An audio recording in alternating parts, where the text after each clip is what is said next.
भक्तजनों, श्री शिव महापुराण अथ द्वितीय रुद्र संहिता प्रारंभ। पहला अध्याय। परम पौराणिक सूत जी से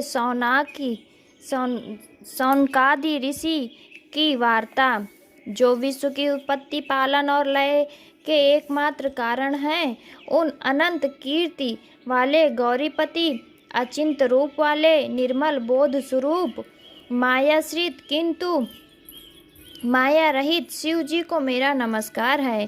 श्री व्यास जी ने कहा कि शिव जी जगत के पिता और शिव जी पार्वती माता तथा उनके पुत्र गणेश जी को नमस्कार कर मैं इस संहिता का वर्णन करता हूँ।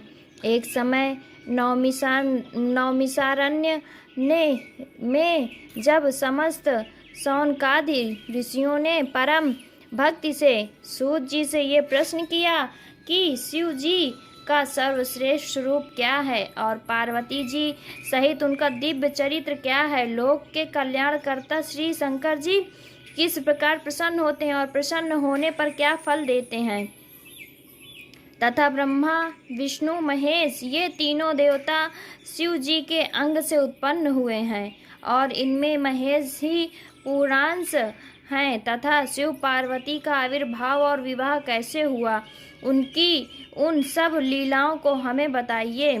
तो परम पौराणिक सूत जी बोले, हे मुनीश्वरों, इस उत्तम प्रश्न के लिए आप लोगों को धन्यवाद है, क्योंकि आप शिवनिष्ठों ने शिव जी की कथा संबंधी 3 बड़े प्रश्न उत्तम किए हैं, जो सुनने वालों को गंगा जल की भांति पवित्र करने वाले हैं। आपके प्रश्न के अनुसार शिव जी के चरित्र को यत्नपूर्वक मैं अपनी बुद्धि के अनुसार कहता हूँ। आप लोग आदर सहित सुनिए। जैसा प्रश्न आपने किया है, ऐसा ही प्रश्न शिव जी से प्रेरित हुए श्री नारद जी ने अपने पिता ब्रह्मा जी से यही प्रश्न पूछा था। तब शिव भक्त ब्रह्मा जी ने प्रसन्न हो अपने पुत्र नारद जी को हर्षित करते हुए शिव जी का यश वर्णन किया था।